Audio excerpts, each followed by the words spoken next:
This review and analysis of Star Trek Picard Episode 7, Nepenthe, contains full spoilers. The link to the playlist with my reviews of the other episodes is in the description. Nepenthe is the name of the planet that Picard and Soji beamed to from the artifact at the end of last week. As sci-fi names go, it's not brilliant, but in a show that's given us Daj, Sharkvash, Bajazil and Kawat Malat, it probably brings the average up slightly. There was of course a Klingon penal asteroid called Nepenthe in Star Trek VI, and it also appeared in Enterprise, and that second half of that name appearing here suggests that maybe there's a broader naming convention for some planets, kind of like how there's Tatooine and Dantooine in Star Wars. It's also 58 minutes long if you include the recap.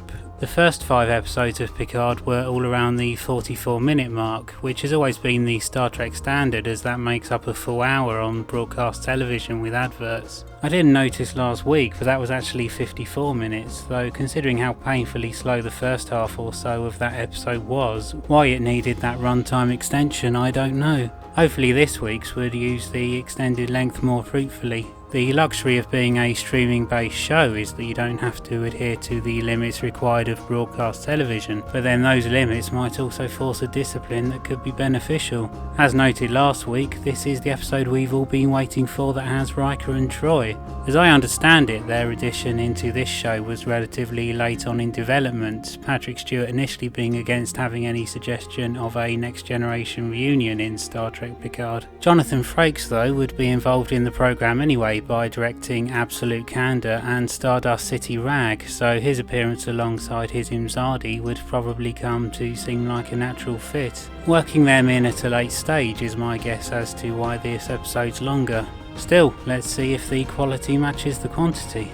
We open with the customary flashback, though this time to only 3 weeks ago when Commodore O met Dr. Jurati to get her to go along with Picard, and along with that to kill Bruce Maddox. I wondered what Commodore O could possibly have on Jurati to get her to do such a thing, and the answer is that she was convinced via mind meld that the existence of synthetics would lead to a lot of brief shots of cities and planets being destroyed and the like. O's a real pro at this as well, it seems. Far from the mind melds of old that took time to establish, this was a real quickie. Just a few moments of touching and Jurati's on board. Considering Jurati's entire career has been devoted to cybernetics, to be convinced in a few seconds that actually they would spell doom for everything is some power, more like immediate brainwashing than the old mind meld. I'd rather hoped there would be some reasoning or blackmail to explain why someone as relatively ditzy as Jurati could be turned into a killer, but it seems the explanation of Vulcan mind magic will have to do. O also gives Jurati a pill that will allow her to be tracked. We pick up then just after the end of last week. Rios' ship is trapped in a tractor beam from the cube, which would explain why he couldn't beam up Picard and friends then, except we didn't see it at that time, even though the visual effect is pretty obvious and it wasn't mentioned, so the Romulans must have put it on after Picard had escaped anyway. Narek's sister, who I've been calling that because so far as I'm aware the only actual name we've been given for her is her fake Starfleet one, and she usually only appeared with Narek anyway, has Hugh captured and is intent on finding out where Picard and Soji were beamed to from him. She has some of his ex-Borg lined up and threatens to kill them unless he divulges the location, but then she kind of gives up on this quite logical strategy and just kills them all at once. I suppose there must be plenty more where they came from should she opt to try again, but 1 or 2 more and Hugh probably would have broken. Picard and Soji are only 2 lives, and the Romulans' main concern is Soji anyway, so they might only kill her. So why he'd let all these people die for one person's sake, I don't know, as awful a choice as it is to have to make. The real reason, of course, is that Soji's a main character, whereas Neo Star Trek has generally been happy to treat non-main cast lives as quite disposable, seen in this show again and again. There's an episode in Season 2 of The Next Generation called Loud as a Whisper about a deaf ambassador and negotiator who speaks through 3 telepaths called his chorus. While it's not a classic by overall Next Generation standards, it is a reasonable attempt by the standards of the era, but I bring it up because there's a moment where the chorus are all killed at once, and it's surprisingly shocking in how abrupt and nasty it is. Now you could have a moment like that in every scene of this show and it wouldn't stand out. Narissa, which is the best name that we have for Narek's sister, so I'll stick to it, particularly as she's in this episode more than ever, also pronounces the word asinine as arsenine in this scene. The actress is American but is putting on a posh southern English accent to of course match Narek, but though we may pronounce glass or glass differently on either side of the Atlantic, asinine, so far as I've ever heard before, has always been pronounced in one way, so this would seem to be a mistake that no one picked up on. Seeming to recognise the shaky ground they're on by putting a Federation citizen through this, she abandons the attempts to get Hugh to talk, and instead Narek gets in a small fighter-like ship so they can release Rios's ship and Narek can follow it. Once Narissa's walked off, we see Elnor's not dead as he comes to help Hugh up in a nice moment, considering what he has working against him, which is to say being Romulan Legolas. Elnor's earnest guilelessness has made him a surprisingly good character. Post titles, and we're on Nepenthe, which seems to be just like Earth, except after 3 straight episodes on Earth at the start, they'd rather not just go back there again. It opens with a nice sweeping shot of trees and a brook, and a bunny rabbit which acts right on cue as well. Whether it's a native species of bunny rabbit or an Earth colonist bunny rabbit, we don't know at first, but as there was nothing glued to its forehead, I guessed it was Terran. Later though, we see the meat of what they call a bunnycorn, which is said to have venom sacs, so maybe convergent evolution has done its thing once again. There's a nice little design touch as well which we see a few times on the planet, which is a giant arch formation, almost like a mountain with its centre cut out. There's a shot later of Nepenthe's landscape where it casts its interesting shadow below, which I appreciated artistically. Picard and Soji beam in, and a little girl points a bow and arrow at them. Her name's Kestra, which, in a nod to continuity, was the name of Deanna Troi's elder sister who died in childhood, as we learned in the Next Generation episode Dark Page. And of course she's Riker and Deanna's daughter, and if you're a nerd like me, then you've also learnt then by extension that being only a quarter betazoid means the black irises cease to be a dominant trait. We see Riker and Deanna, which is of course great because I grew up watching these people. Riker also has shields and stuff on his nice rustic house. He says because they've had trouble with the Kzinti, a race of cat people who only ever appeared in the animated series episode The Slaver Weapon. We're going hard on fan service this week, if you can't tell. We don't find out why Riker's not serving his Starfleet now, though he mentions later he's on active reserve. My guess is Deanna's biological clock was ticking, and it's tough being a captain and raising a child on a ship. Though in the entirely fake future of the episode Future Imperfect he managed it. In the alternate future of All Good Things, set actually 4 years before Star Trek Picard, Riker was a serving admiral, but Deanna had also died previously. Naturally, Soji has a lot to learn and a lot to come to terms with, so this is delivered in conversation with Kestra, which is a good device and better than if we'd had drawn out scenes of Picard explaining things to her instead. A lot of credit should go to the child actress who plays the tomboyish Kestra as well, whose performance is entirely convincing throughout. We sadly also learn that Will and Deanna had another child, a son named Thaddeus, who died. Also sad from an out-of-universe perspective, we see that he had the hyphenated surname Troi Riker. We're fortunate that Star Trek's proper run happened before this feminist nonsense about marital surnames really took off. Follow the logic after all. If everyone starts doing it, then you'll double your surname every generation. By the 24th century, you'll fill the Enterprise computer's capacity just with the crew manifest. Over on the ship, whose crew is now down to just Rios, Raffi and Jurati, they know they're being tailed somehow but can't directly detect Narek's ship. As they're talking, it cuts to Narek's cockpit, which initially I thought meant he'd hacked in somehow and was able to listen in, but I don't think that's actually what was happening, not least because that would make a lot less sense if that was the case, as soon after they start blabbing words like Nepenthe and synth. In the brief shots we see of Narek, he's also obsessively playing with a puzzle toy with one hand, like Boris Grishenko and his pen in GoldenEye. Jurati starts getting obviously agitated and anti-synth in her language, so rather disturbingly, the established alcoholic and drug abuser Raffi escorts her to the back, saying she'll hook her up. It's not your father's Star Trek this, though he did remind me of how the original series episode City on the Edge of Forever, written by Harlan Ellison, led to decades of bad blood between Ellison and Star Trek creator Gene Roddenberry, with Ellison aghast at what he saw as the corruption of his original script and everyone else getting rich off his ideas, and Roddenberry's distaste for and excising of some of the story's original elements, including a crew member dealing drugs on the Enterprise. Roddenberry believed drug abuse would be one of those things humanity would have got over by this point, as was also enunciated in a particularly cringeworthy bit of moralising in the early Next Generation episode Symbiosis, where Tasha Yar explains drugs to naive young Wesley Crusher. Now, I'm not exactly on board with the extreme Pollyanna Roddenberry vision of the future that gave us the agonisingly sanctimonious yet bland early Next Generation crew, and Enterprise actually went so far as to give us a drug addiction storyline with T'Pol, but I still think things are going way too far when these supposedly good guy adjacent Rios and Raffi are taking Jurati out back to calm her down with weed cookies. The next we see, Raffi's plying Jurati with cake and milk, perhaps meaning the drug subtext was a joke that didn't land, or else they're laced, but it's all a bit weird, I know that much.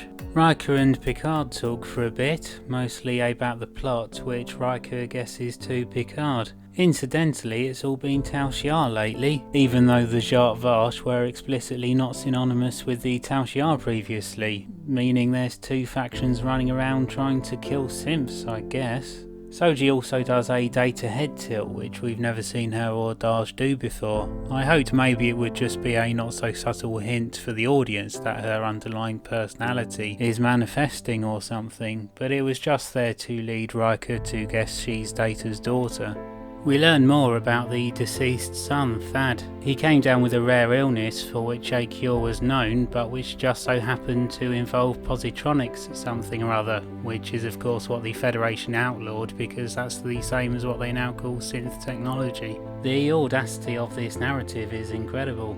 The plot in Star Trek Picard has involved the Federation banning androids, and Riker and Troi have been given a dead son who had a rare illness whose only cure would have been android tech. It's a tough call figuring out the stupidest part, that there's a rare illness whose only treatment involves positronic jargon, or that of all the people in the galaxy to get it, it's the son of the only couple formed from the main cast of The Next Generation. It's so ridiculous that either Marina Sirtis forgot how to act during the course of that scene, or I just stopped buying it because everything she says to Soji then and for the rest of the scene sounds forced. Riker mentioned that the soil on Nepenthe has regenerative capabilities, which is why the food grows so well and why they're there. Aside from a scene where tomatoes look particularly nice, I'm not certain what the point of this was. The obvious thing is that perhaps it helped Thad's illness, but unless they were planting him in it every evening, I don't see how it would. It's not like the Baku in Star Trek Insurrection, where just being in proximity affects regenerative properties, or even eating the food that's grown in it. After all, it hasn't saved Will and Deanna from aging.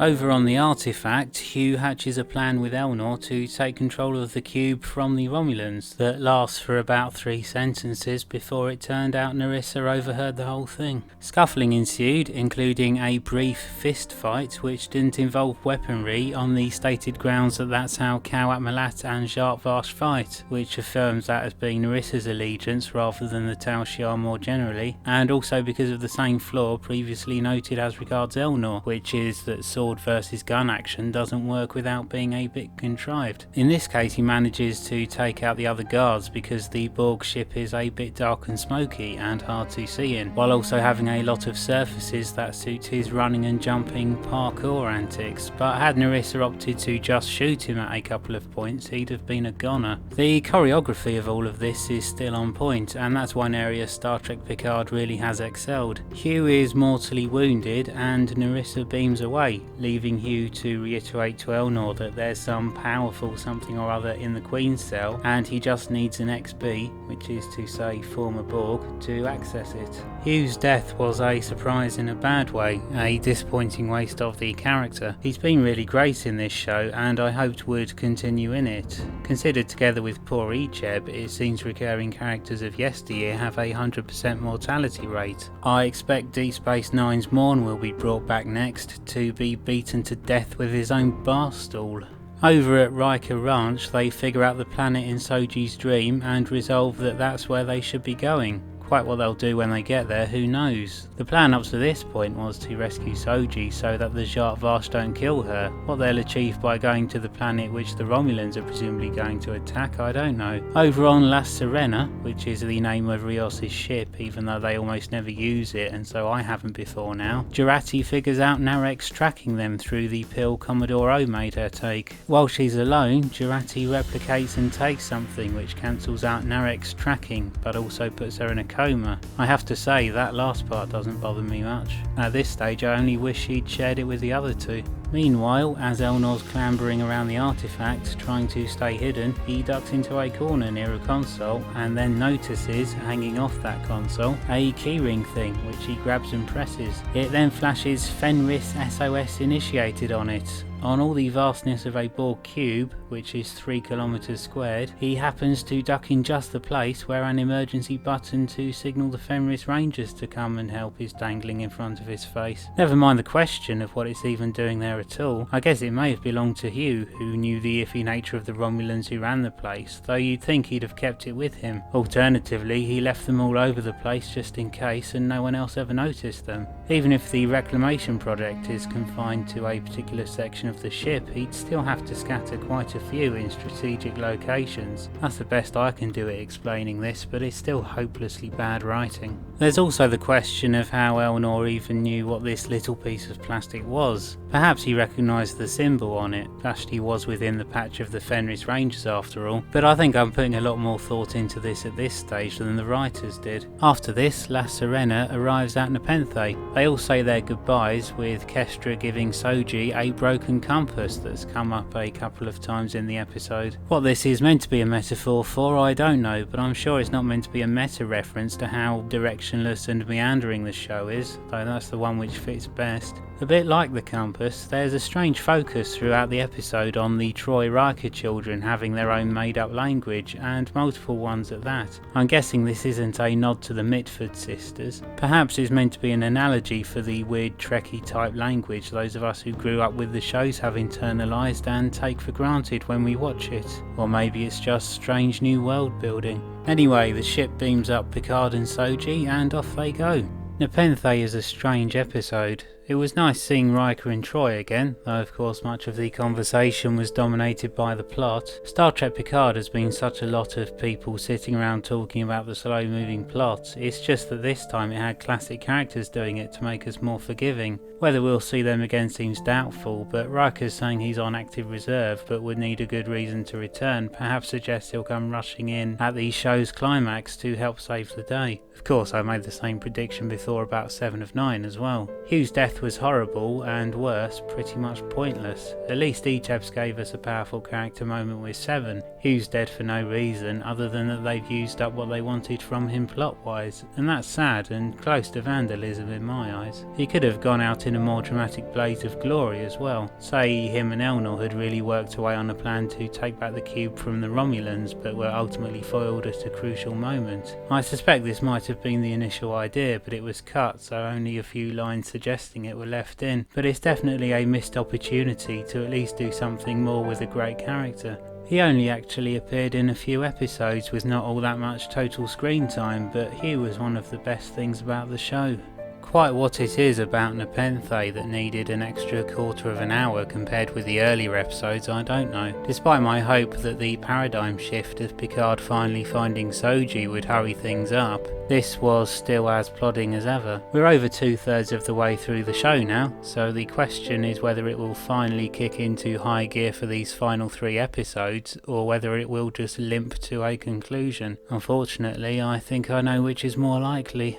Thank you for listening. Do please like and share if you've enjoyed it, and I welcome any comments with your thoughts. If you'd be willing to hear from me again, I'd be very grateful as well if you'd subscribe.